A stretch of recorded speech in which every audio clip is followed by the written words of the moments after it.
C'est un projet qui est né de la Medcop Climat, de la deuxième Medcop Climat, celle qui a eu lieu à Tanger les 18 et 19 juillet l'année dernière.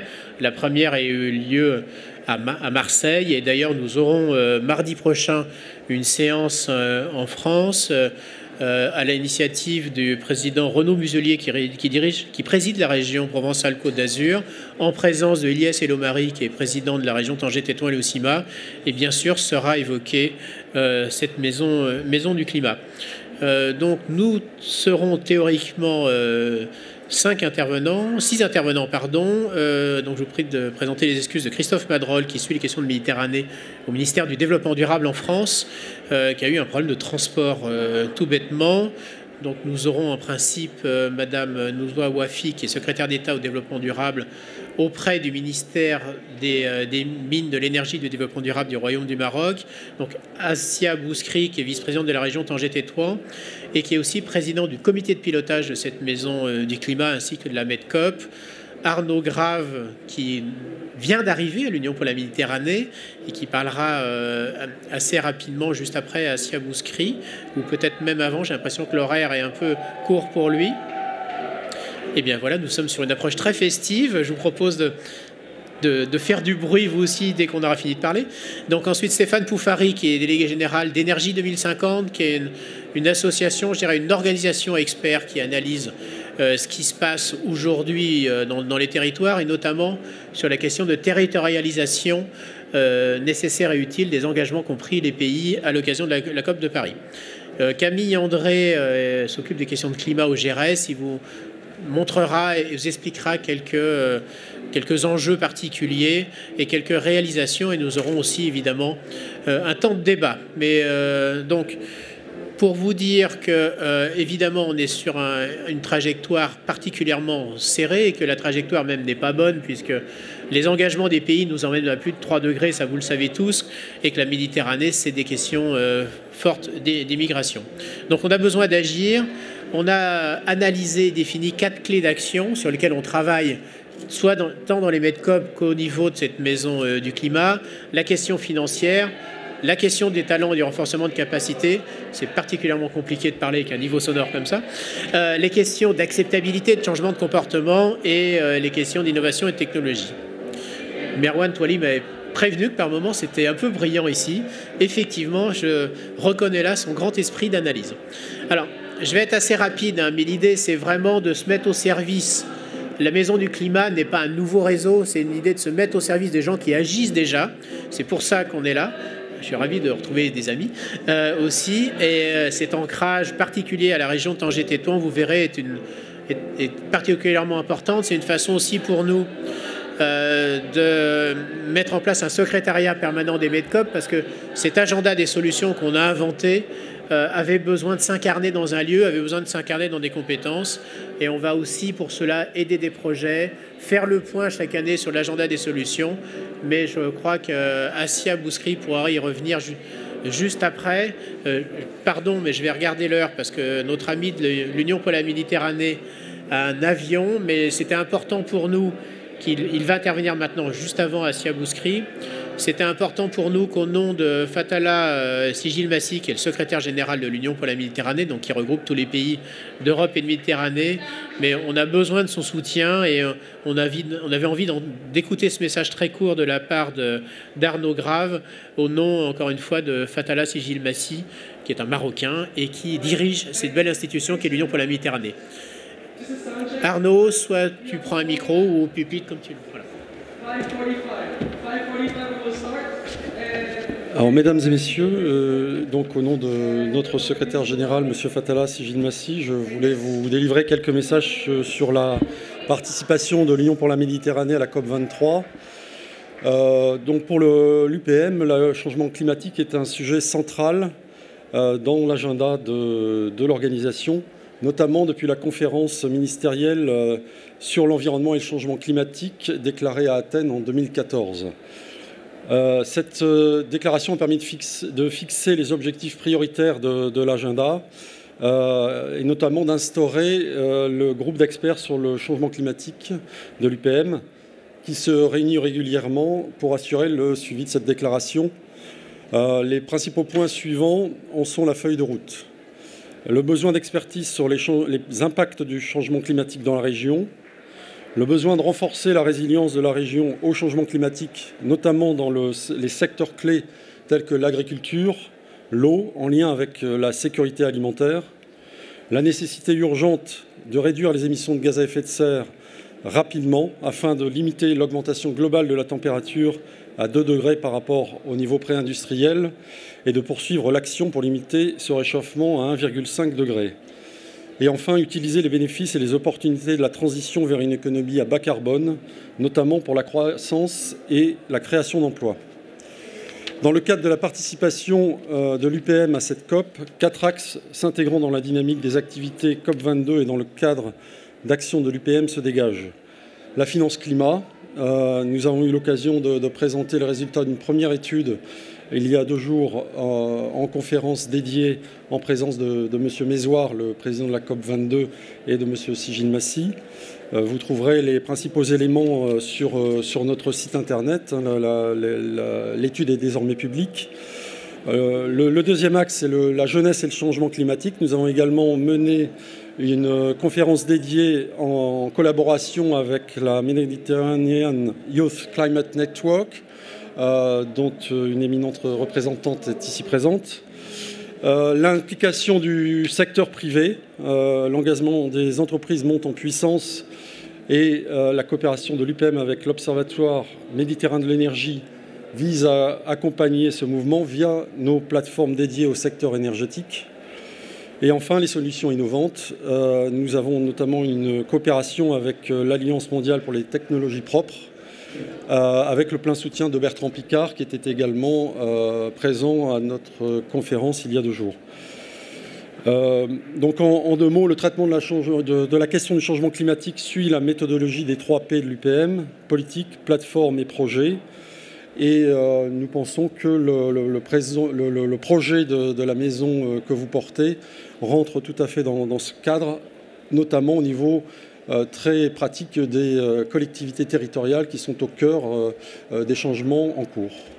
Merci de votre attention. Voilà, ça y est, j'ai trouvé le son.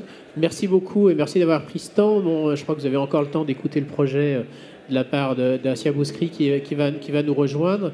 Vous pouvez soit vous, installez-vous dans la salle, c'est toujours plus confortable de partir discrètement. C'est effectivement important pour nous, notamment cette question des jeunes, parce que on avait pris une initiative coordonnée par Tariq Mara qui est là, du MYCAF, et ça a été la journée précédente, la présence des jeunes a été formidable l'année dernière à Tanger, et on va continuer, on en parlera très très bientôt. On n'a pas eu le temps du fait de votre arrivée récente, mais il y aura un moment très très fort dans 1 mois, notamment sur les questions des jeunes et de l'emploi. Ce sera l'objet de la clôture de nos 2 jours de rencontre.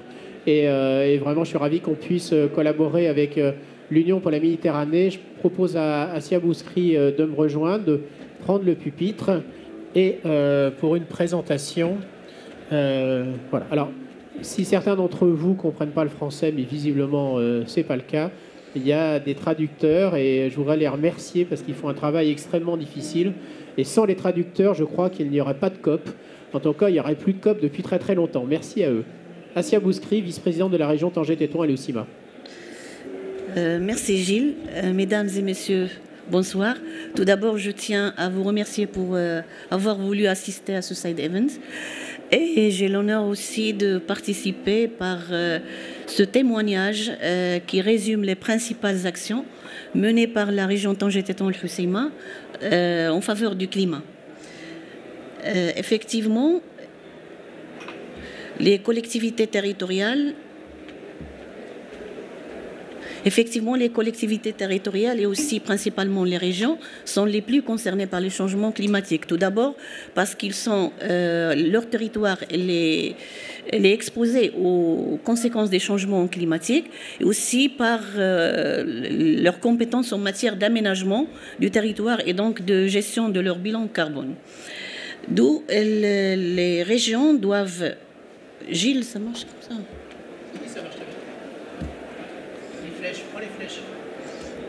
D'accord, merci. D'où le rôle principal des régions, c'est ils sont appelés à mener des politiques et actions de lutte contre le changement climatique sur le plan local et aussi d'établir les diagnostics en termes de risques. D'autre part, et au-delà du partage des expériences et des compétences qu'elle permet, la coopération décentralisée est également un formidable outil de développement de la collaboration entre les acteurs publics et les acteurs privés. D'où les régions sont appelées aussi à développer ce volet de coopération et partenariat public-privé. Autre rôle aussi que peuvent jouer les régions, donc ils peuvent participer aussi aux négociations par deux biais différents. Tout d'abord, par leur présence au niveau des COP, et c'est le cas, et aussi ils peuvent participer aussi en amont en étant une force de proposition très importante. Les régions aussi doivent chercher à changer le mode de consommation et de production et investir dans les nouveaux secteurs de l'économie verte, tout en donnant la priorité aux secteurs dont la participation locale est indispensable, tels que le transport, la gestion durable des eaux, l'efficacité énergétique, etc. Concernant la région Tanger-Tétouan-Al-Hoceima, cette région a eu l'opportunité et l'honneur d'accueillir la deuxième édition du Forum méditerranéen pour le climat. C'est la Medcop Climat Tanger 2016. Et grâce à cette Medcop, la région a connu une mobilisation très importante des élus de la région qui ont participé fortement à l'élaboration du PDR, c'est-à-dire le plan de développement de la région, par la proposition des projets importants en faveur de la protection de l'environnement et aussi de la lutte contre les changements climatiques. Je cite à titre d'exemple quelques projets qui ont été intégrés et programmés dans le PDR. Le programme de gestion des menaces liées au changement climatique, le programme de gestion des déchets et de développement des méthodes de valorisation et de recyclage, le programme de valorisation et de dynamisation des cibles et parcs nationaux, le programme de prévention des catastrophes naturelles, le programme d'efficacité énergétique. Il y a aussi le programme de mise en place de 2 steps liés au barrage, le programme de dynamisation de l'économie de proximité, la mise en place de 2 centres de formation pour le renforcement des capacités des élus, surtout dans le domaine des changements climatiques. Et comme projet phare et projet pilote, il y avait la mise en place de la Maison méditerranéenne du climat, qui était une recommandation de la Medcop.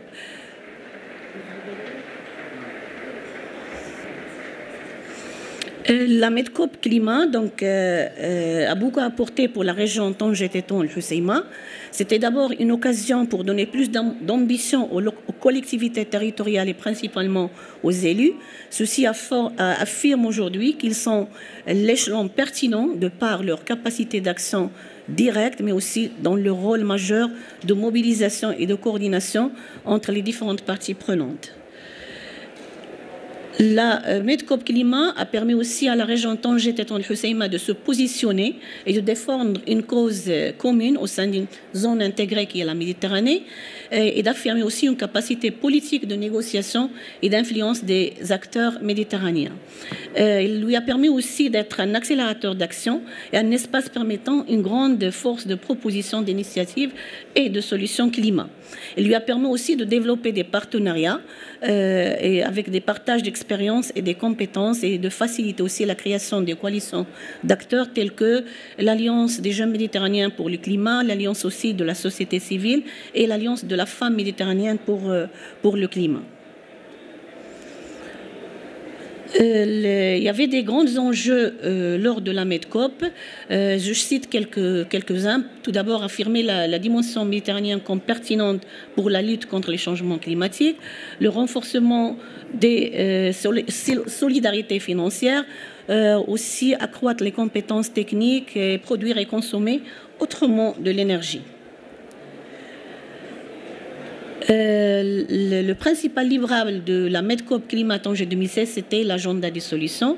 Cet agenda parle de d'une dizaine de solutions qui sont étroitement liées aux 17 objectifs de développement durable, comme par exemple la création pour la région de la Méditerranée d'une plateforme de services pour l'accompagnement des projets de petite taille, la création aussi d'une plateforme méditerranéenne des connaissances sur l'eau, le projet chemin pour accompagner des territoires vers le le tourisme durable, et ainsi de suite, pour des solutions, comme je dis, qui sont étroitement liées aux objectifs de développement durable.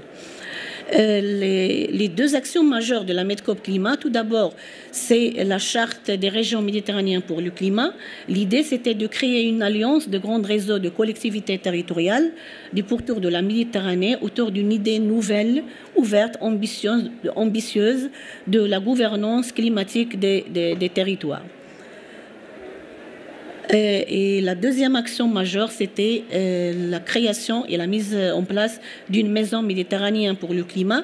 Et c'était pour l'ancrage institutionnel de l'action et la pérennisation aussi des actions en faveur du climat.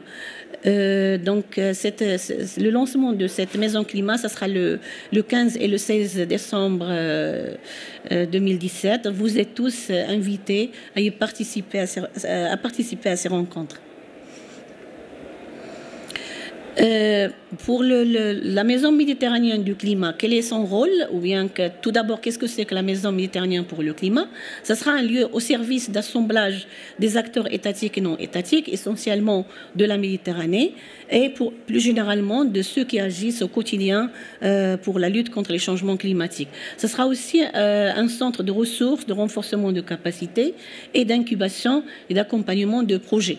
La Maison du climat s'ancre à Tanger et de ce fait, il pourra être sollicité dans les affaires régionales de Tanger, Tétouan et Hoceima, et même marocaines, tout en gardant sa dimension africaine et aussi sa dimension internationale.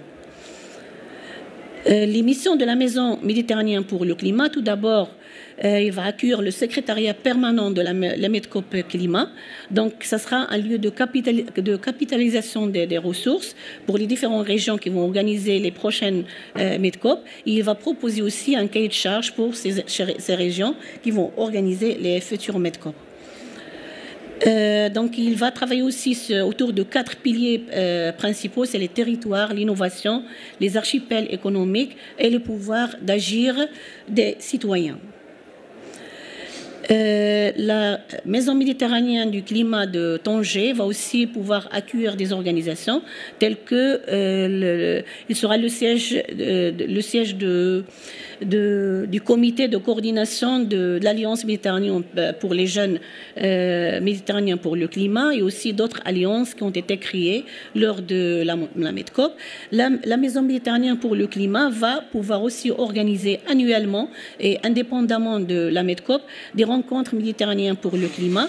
Et j'ai parlé tout à l'heure des premières rencontres qui seront organisées le 15 et 16 décembre. Les objectifs de la Maison Climat, tout d'abord, c'est donner la priorité au financement, et ceci en organisant des concours pour faire remonter et valoriser les projets, parce que souvent, ce n'est pas les fonds qui manquent, mais c'est surtout les projets bancables. C'est pourquoi donc, la Maison va organiser aussi des sessions de formation au profit des porteurs de projets, afin d'augmenter leurs chances d'accessibilité au financement. Il va y avoir aussi une formation au profit de 25 jeunes d'une vingtaine de pays. Et ces jeunes seront les futurs responsables des maisons locales de climat. Parmi les autres objectifs aussi, c'est de renforcer la connaissance des écosystèmes d'acteurs autour de certaines thématiques comme l'agriculture, les énergies, etc. Et l'essentiel, c'est de mettre en place aussi un dispositif d'évaluation transparent des engagements du territoire. Et finalement, c'est de favoriser la participation citoyenne en vulgarisant et en partageant aussi l'enjeu climat et en organisant aussi des débats publics, donc parce qu'il doit être ouvert sur le grand public en accueillant des expositions, des débats et des initiatives culturelles et artistiques. Donc, nous sommes tous des acteurs et être citoyen, ce n'est pas vivre en société, mais c'est plutôt la changer, mais positivement. Et merci.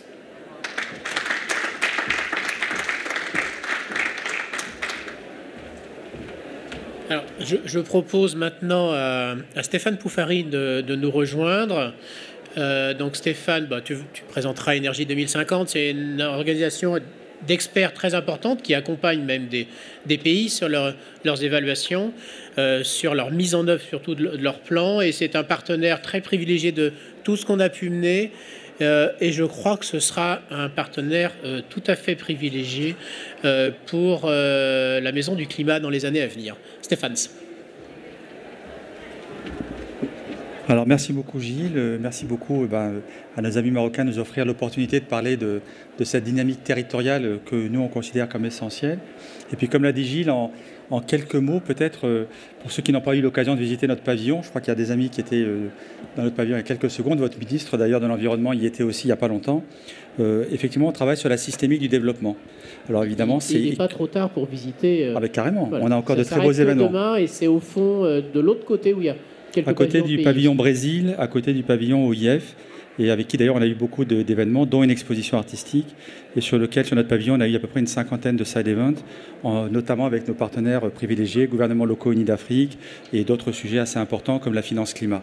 Alors effectivement, pourquoi on est concerné? Parce qu'on travaille sur la systémique, et qu'on travaille, ça veut dire, sur évidemment les négociations, sur le carbone, sur le bâtiment, la ville, l'eau, le territoire ou autre.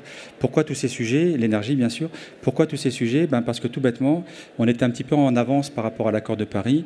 On ne croit qu'à la transversalité, et dans nos métiers respectifs d'avant Énergie 2050, on était tous compartimentés et on accompagne régulièrement la transversalité. Et on accompagne des États, on a fait leur CPDN, on accompagne des États pour la mobilisation de financement climat, on a fait des dossiers fonds verts déjà, et puis on descend sur des gouvernements locaux, alors que ce soit des régions, des gouvernements locaux, puis on descend jusqu'au plus proche de l'entrepreneuriat, et puis ensuite évidemment le citoyen, puisque je vous donne un exemple, on fait le guide des négociations climat de la francophonie depuis 4 ans, on fait le même pour les citoyens, on met en place des actions sur les territoires et on les décline très concrètement. Voilà, on a toujours ce va-et-vient et sur l'ensemble de nos sujets, c'est une espèce de grand puzzle. On n'est jamais seul, on est avec des partenaires. Là, on parle de partenariat autour d'une région spécifique, mais qui finalement est aussi, on peut considérer comme un territoire donné, tu l'as dit très justement, mais avec ses spécificités comme tous les territoires. Alors, notre enjeu, notre envie, notre mission, on a la chance d'appartenir un peu aux deux côtés de la MEDCOP, puisque finalement, on a été, grâce à Gilles et puis à la région qui nous a fait l'honneur de nous associer au comité qui a travaillé derrière, un peu dans l'ombre, parce qu'on est juste des soutiens, bien évidemment, c'est vous les porteurs du projet. Et on va être aussi associés dans le cadre de la mise en œuvre, parce qu'en tant que réseau, étant présent dans plus d'une trentaine de pays, fédérant 60 nationalités, on croit qu'on a des choses intéressantes à dire. Alors peut-être juste un petit mot de l'importance, Gilles m'a demandé de parler du MRV. Et là, je vais faire un zoom 30 secondes durant sur qu'est-ce qui est en train de se passer ici à Bonn, puisque vous savez qu'il y a quand même un agenda de l'action et qu'on est en train de mettre un cahier des charges pour décliner les CDN. Formidable aventure. L'air de rien aujourd'hui, je crois qu'on l'a dit, on en est tous conscients. L'année prochaine, il y a un dialogue de facilitation pour rehausser l'ambition de nos CDN, CPDN collectifs. Et pour l'instant, on n'est très clairement pas sur la bonne trajectoire. Deuxième chose, le GIEC va enfin produire un rapport dont les négociateurs vont devoir prendre en compte les résultats. C'est bien, il le faisait avant, c'était de l'information. Aujourd'hui, ce sera une donnée à prendre en compte dans l'enceinte des négociations. Ceci étant, même si on fait de manière très incantatoire l'ambition, il y a quand même d'autres problèmes. C'est comment on va mobiliser la mise en œuvre, comment on va répondre au cahier des charges de cette transparence et de cette capacité à témoigner de ce que l'on met en place, le célèbre MRV, mesurer, reporter, vérifier. Et enfin, comment on va accompagner toutes les forces vives pour une complicité autour des engagements des États. Et là, je fais un petit clin d'œil sur les territoires. Je viens de vous dire qu'on était avec gouvernements locaux unis d'Afrique. On vient de sortir, donc le Maroc, évidemment, participe de cette dynamique. On vient de publier le premier rapport sur la territorialisation des contributions déterminées au niveau national. Alors ça paraît très facile quand on le dit comme ça, mais dans l'action, dans la mise en œuvre, c'est quelque chose d'extrêmement complexe et très important, puisqu'on voit bien que sur l'ancrage territorial, c'est là que va se passer les choses. Sauf que dans la réalité, les régions, les gouvernements locaux, comme nous, les observateurs, on n'est pas partie contractante. Donc très clairement, on n'est pas dans l'agenda de la mise en œuvre politique de l'accord de Paris, mais on est dans un autre agenda qui est beaucoup plus urgent, puisqu'il plaide pour une action quasi immédiate.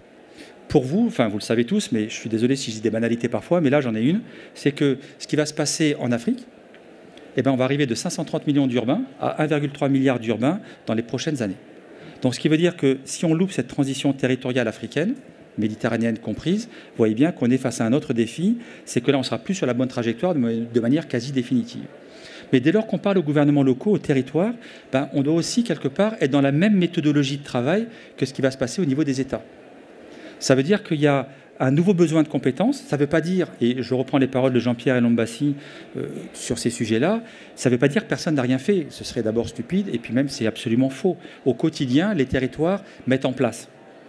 Mais il y a des situations beaucoup plus vulnérables que le Maroc, Et d'ailleurs, le Maroc est une porte d'entrée aussi sur son portail avec 4C ou autre sur l'Afrique. Et puis, il y a aussi d'autres territoires. Il y a cette vulnérabilité, il y a cette urgence d'aménagement, mais il y a un besoin du mot commun.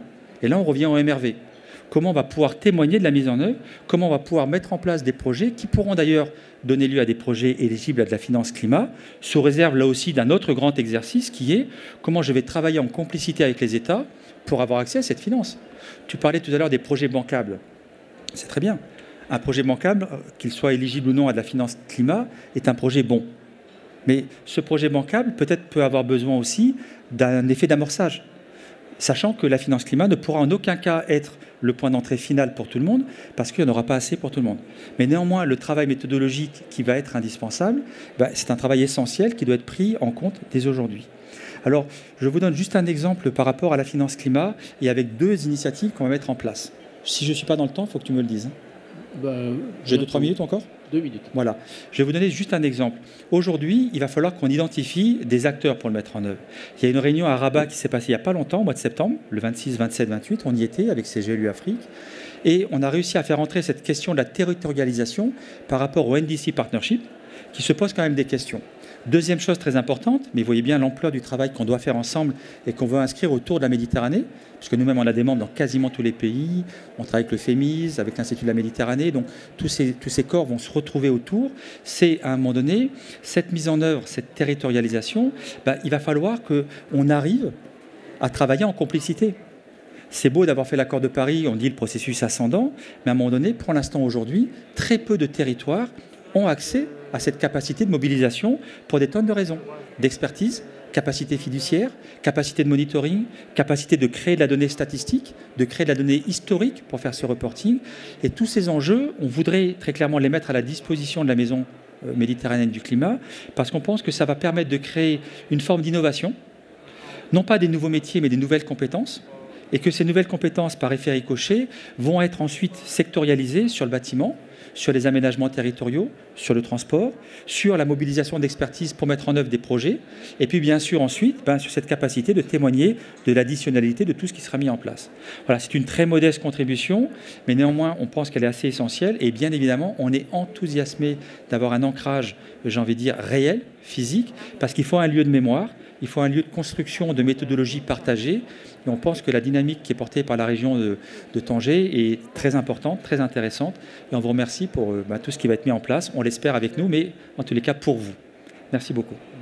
Merci beaucoup. Effectivement, tu as raison d'insister sur ces questions de MRV, de reporting, parce qu'aucun financier ne peut financer un projet s'il ne sait pas où il va, quels sont les indicateurs. Et on pourra dupliquer réellement des projets existants que si effectivement on connaît leur efficacité. Merci. Très clair.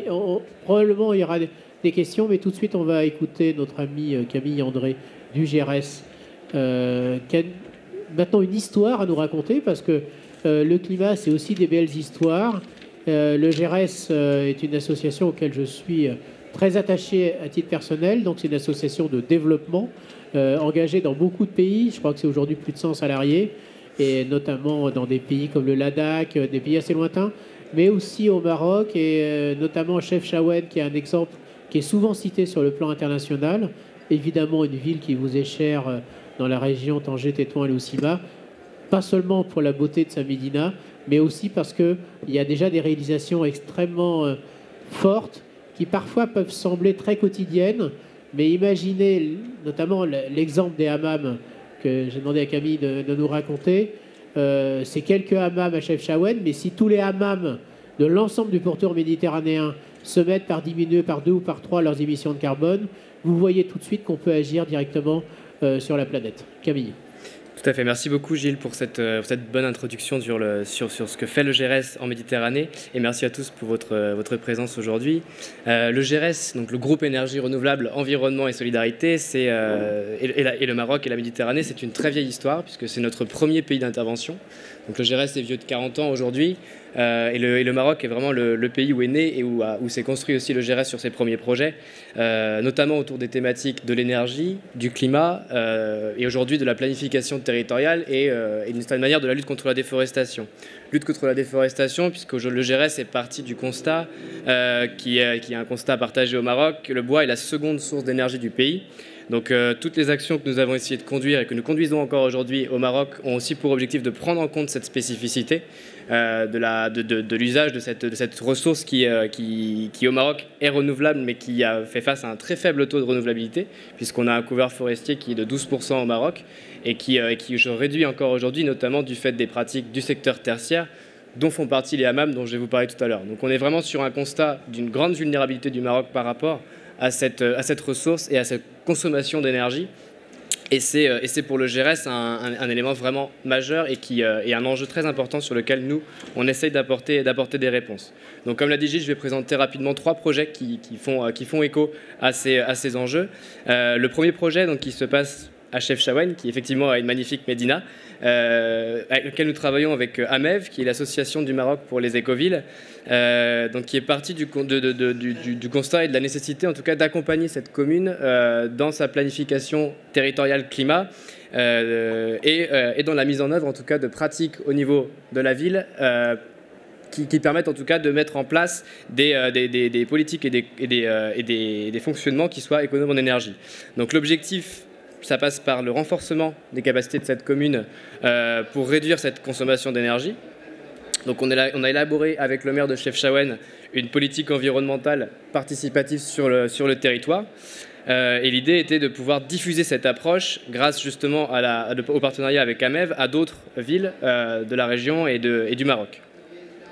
Donc aujourd'hui, en termes de résultats, on a développé à Chefchaouen un centre info énergie sur le modèle de ce qui a pu être développé dans pas mal de communes en France. On a comptabilisé aujourd'hui 4000 personnes qui ont été sensibilisées aux pratiques d'économie d'énergie au niveau de Chefchaouen.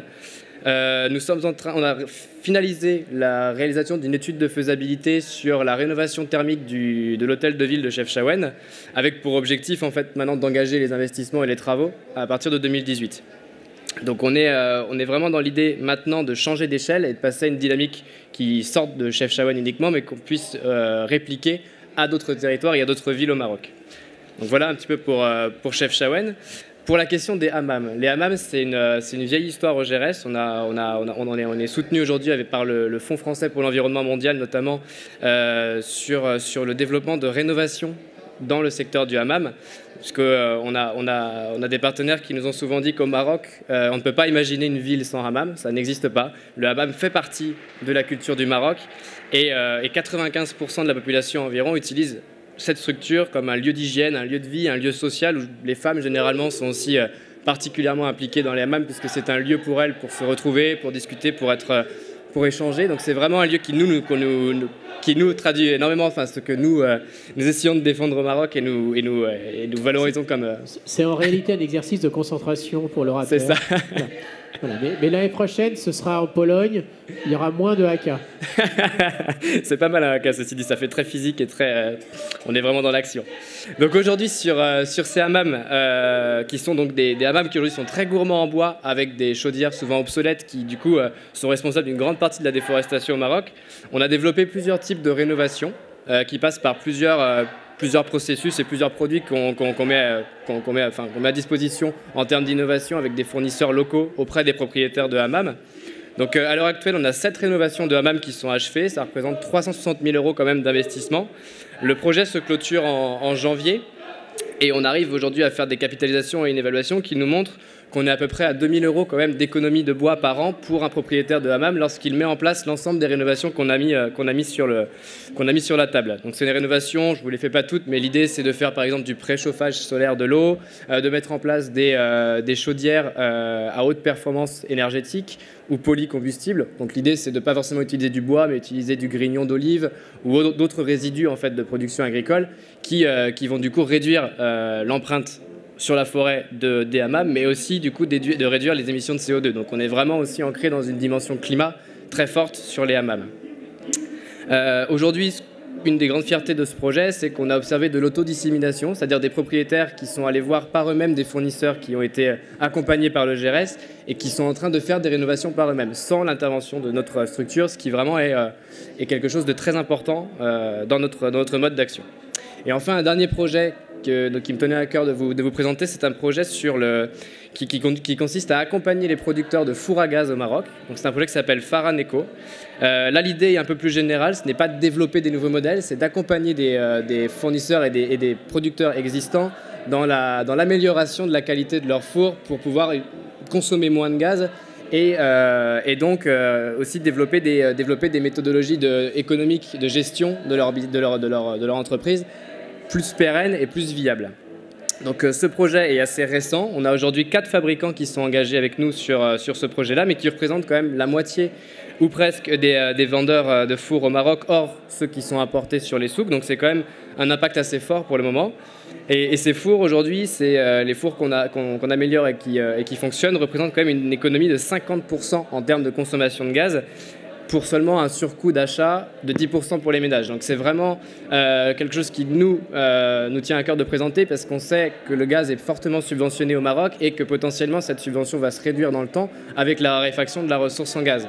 Donc c'est une vraie question de société et une manière aussi de toucher les populations les plus vulnérables. Donc voilà un petit peu pour l'ensemble des actions. Je suis à votre disposition si vous avez aussi des questions et si vous avez besoin d'autres éclairages. Merci beaucoup. Merci beaucoup. Effectivement, faites du bruit. Bon, donc je crois que ces exemples sont une bonne illustration, effectivement, de ce qu'on disait tout à l'heure. C'est-à-dire qu'il faut de la finance, mais je veux dire de la finance, il faut aussi du modèle économique pour que ce soit rentable. Il faut de la technologie, même celle qui peut apparaître la plus artisanale, la plus simple. Il faut de l'acceptabilité. Il faut que les gens comprennent, il faut les accompagner, évidemment. On a besoin de compétences et de compétences dans le temps, parce que les temporalités ne sont pas les mêmes. Il nous reste une dizaine de minutes. Je sais encore une fois que les conditions sont vraiment difficiles, mais c'est plus l'heure de prendre l'apéritif, un thé avec des gâteaux, et peut-être que de parler. On a tous des contenus très très forts depuis longtemps maintenant, mais ça fait quand même plus d'une semaine que la COP est ouverte. Le micro est à vous. Est-ce que quelqu'un veut poser une question, apporter une contribution? N'hésitez pas. Bon, je sens... Allez, ami... Oh, attendez. Merci beaucoup. Pas vraiment une question, peut-être une... Oui, allez-y. Si vous voulez, juste vous présenter. Ah, d'accord. Donc, Hassan Belgnani, je suis le responsable du secteur des sciences naturelles Maghreb au bureau de l'UNESCO à Rabat. Donc, ce que je voudrais peut-être partager avec l'audience, en tout cas, je pense que l'idée elle est très pertinente. Nous étions déjà à la MedCop et nous avions beaucoup apprécié la dynamique qu'il y avait. La question de la région aussi de Tanger, parmi les atouts qu'a cité Madame Assia, peut-être je voudrais souligner qu'au niveau de la région Tanger-Tawal-Hossima, il y a la réserve de biosphère intercontinentale méditerranéenne qu'il faudrait peut-être ajouter au nombre de parcs nationaux. Pourquoi je le cite? Parce qu'elle fait partie d'un réseau de l'UNESCO dans lequel il y a plus de 600 réserves de biosphère. Elle est unique parce que c'est la seule réserve de biosphère qui est intercontinentale au monde. Il y a des réserves qui sont transfrontalières, mais c'est la seule qui est intercontinentale. Et je pense que c'est un grand atout pour le développement de la région Tanger-Tawal-Hossima, mais également aussi pour la dimension climat, que ce soit pour l'observation du changement climatique, parce qu'il y a des valeurs écologiques très importantes, mais aussi un patrimoine culturel qui est très important au sein de cette réserve. Et je pense que la région gagnerait à valoriser, à mettre en valeur cet atout unique pour la région Tanger-Tawal-Hossima. Pour la question de la maison du climat, je pense que, en tout cas, je suis habilité à parler au nom de l'UNESCO dans cette thématique en tant que responsable dans le Maghreb. Le sujet nous intéresse beaucoup.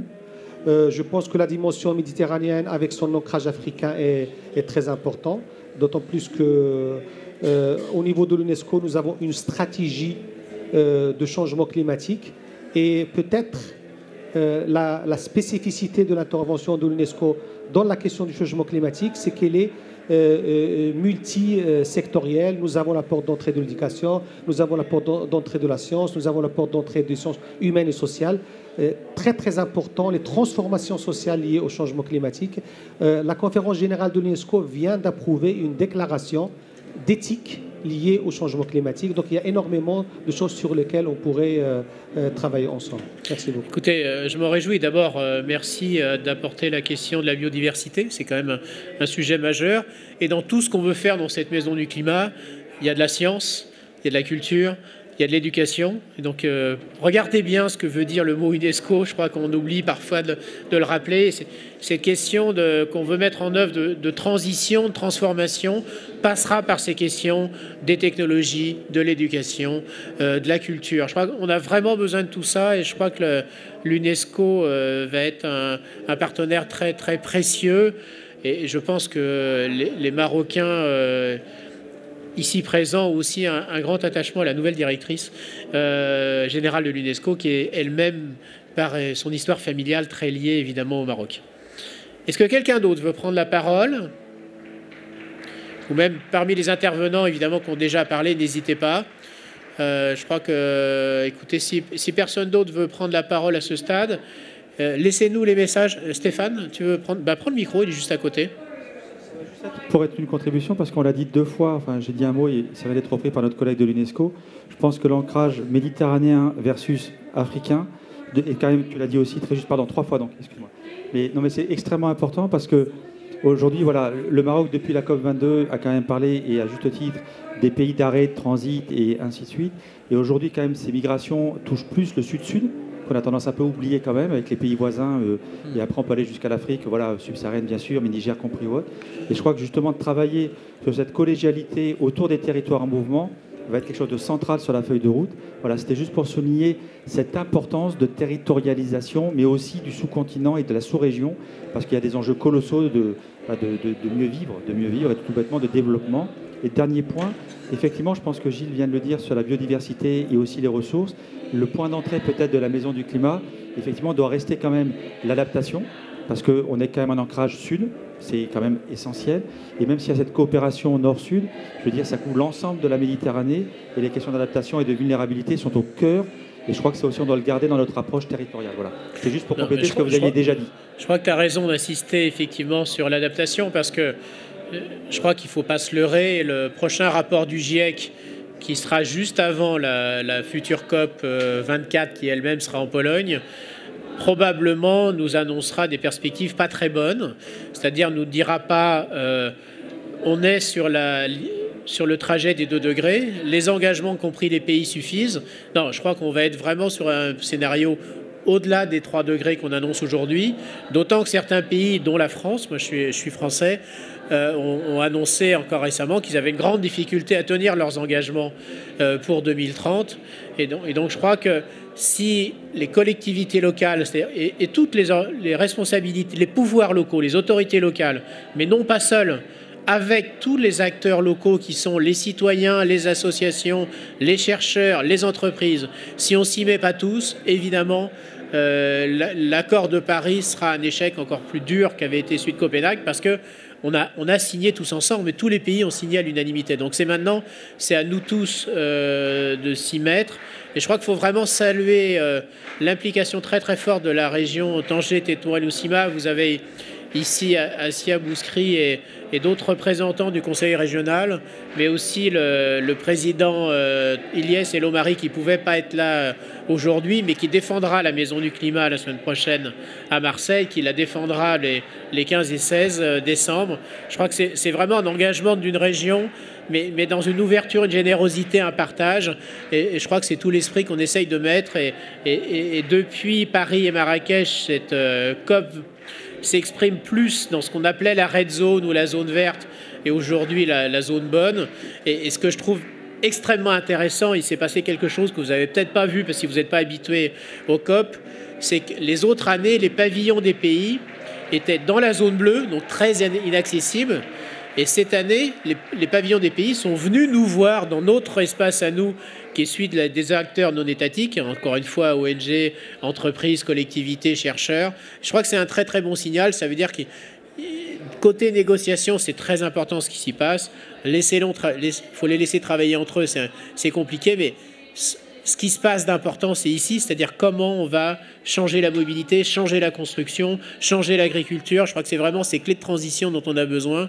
Et cette maison du climat va être un accélérateur extrêmement important. Et au-delà de son efficacité directe, sera aussi un exemple à suivre. Parce que si la Méditerranée est un hub climatique particulier, je crois que toutes les régions du monde ont la même problématique, c'est comment on assure cette transition vers des territoires bas carbone qui sont, il ne faut pas se leurrer, le minimum si on veut parler de développement. Si on ne règle pas la question climatique, nos territoires seront invivables et le développement humain sera invivable. Je crois qu'encore une fois, il faut saluer les initiatives marocaines. Et c'est aussi, on a presque fini cette COP. Et donc la présidence marocaine s'est arrêtée il y a quelques jours. Et je crois qu'unanimement, elle a été saluée pour son accélérateur d'action. Et je crois qu'il faut le saluer. Et je suis ravi que en la présence de Merwan Touali, on a un juste représentant d'un travail énorme qui a été fait par beaucoup de monde au Maroc. Et je crois que c'est une grande présidence marocaine qui s'est terminée. Et vous voyez que tous les Français ne sont pas aussi prétentieux. Voilà, je vous souhaite une bonne soirée. Dis quelques mots, vas-y, prends le micro. Présente-toi et dis quelques mots. Donc, Karim Nguyen, coordinateur du comité scientifique de la COP22. Je voulais juste vous souhaiter un franc succès. Moi, en tant que tangérois d'origine en plus, je voulais surtout dire que la Méditerranée, les Romains l'appelaient Mare Nostrum. Si le concept de mare est très clair, il faudra travailler sur le concept de Nostrum. Merci beaucoup. Encore bravo effectivement au comité scientifique qui était présidé par Nizar Baraka, tout le comité de la société civile par Driss El Yazami. Enfin, je pense qu'on peut citer des belles personnes marocaines. Et promis, l'année prochaine, je viens avec une guitare et des choristes. Ce sera beaucoup plus facile. Bonne soirée à tous.